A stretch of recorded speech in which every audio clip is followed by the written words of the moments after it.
A historic moment unfolds as President Trump and Prime Minister Netanyahu unveil a US-sponsored plan to end nearly 2 years of war in Gaza.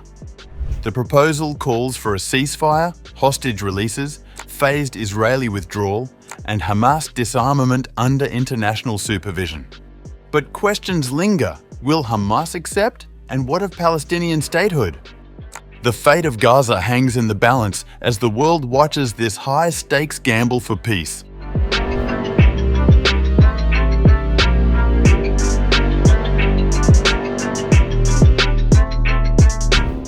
President Donald Trump has won the backing of Israeli Prime Minister Benjamin Netanyahu for a US-sponsored plan to end the nearly 2-year war in Gaza.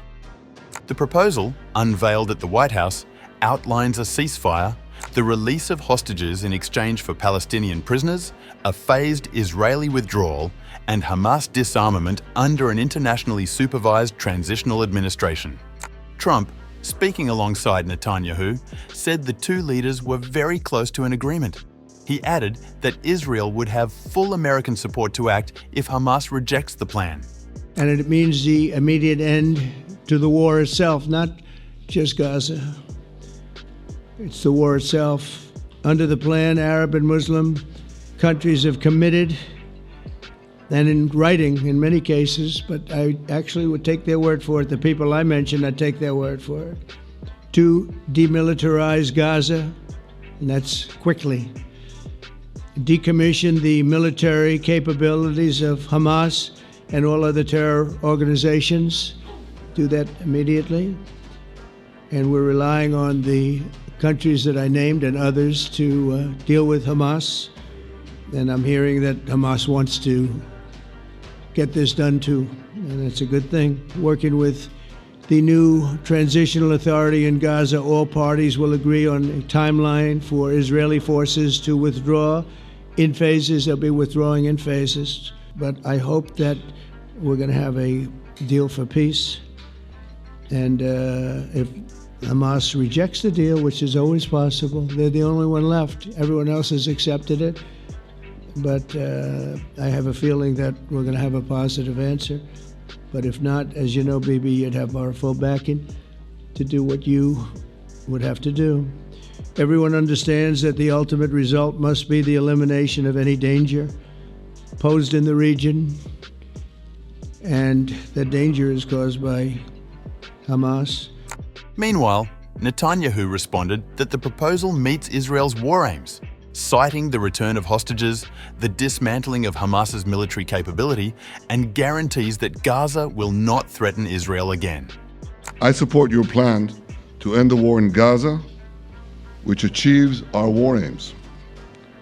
It will bring back to Israel all our hostages, dismantle Hamas's military capabilities, end its political rule, and ensure that Gaza never again poses a threat to Israel.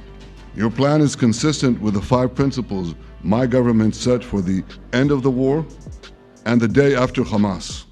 Everybody asks, what is your plan for the day after Hamas? Here's our plan. Pass it in the cabinet.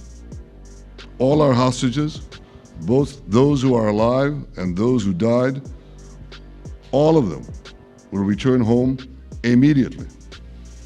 Hamas will be disarmed. Gaza will be demilitarized. Israel will retain security responsibility, including a security perimeter for the foreseeable future. And lastly, Gaza will have a peaceful civilian administration that is run neither by Hamas nor by the Palestinian Authority. But if Hamas rejects your plan, Mr. President, or if they supposedly accept it and then basically do everything to counter it, then Israel will finish the job by itself. This can be done the easy way, or it can be done the hard way, but it will be done. We prefer the easy way, but it has to be done. Hamas, which was not part of the talks, has yet to deliver a formal response. Mediators from Qatar and Egypt have shared the document, and the group said it would review it in good faith. The Palestinian Authority welcomed Washington's efforts and reiterated its readiness to cooperate with international partners. The plan leaves unresolved the question of Palestinian statehood, an issue Trump and Netanyahu continue to oppose, and which remains a central obstacle to any lasting agreement.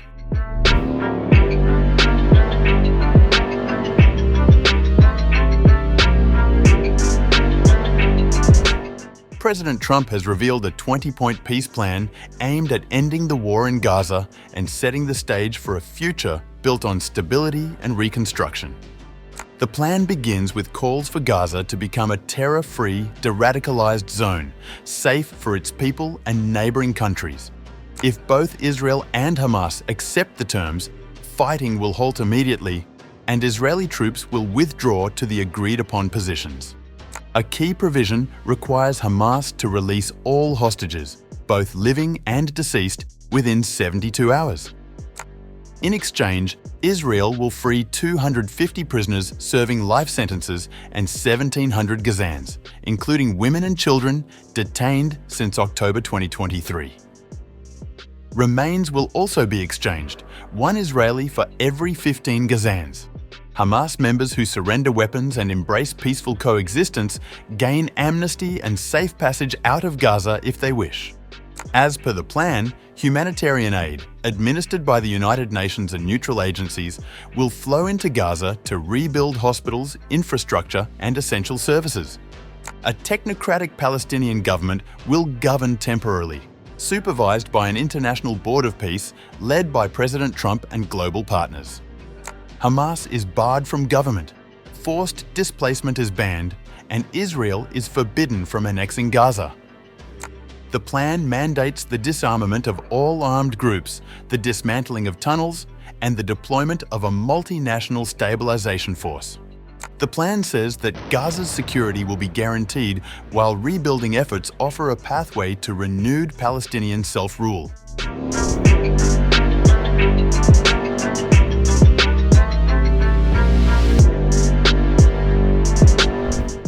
The White House plan for Gaza has prompted a range of reactions from international leaders and Palestinian voices. In Britain, Prime Minister Keir Starmer welcomed Washington's effort, urging all sides to work with the US administration to finalize the agreement.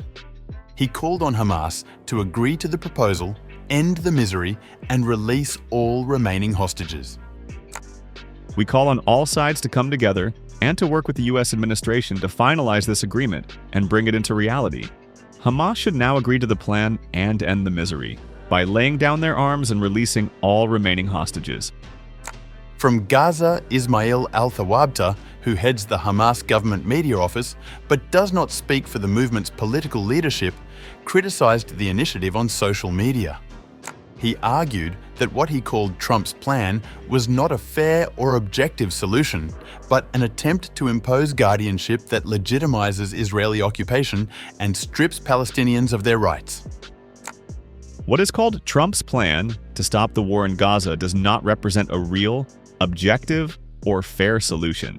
Rather, it is an attempt to impose a new guardianship that legitimizes the Israeli occupation and strips our Palestinian people of their national, political, and human rights.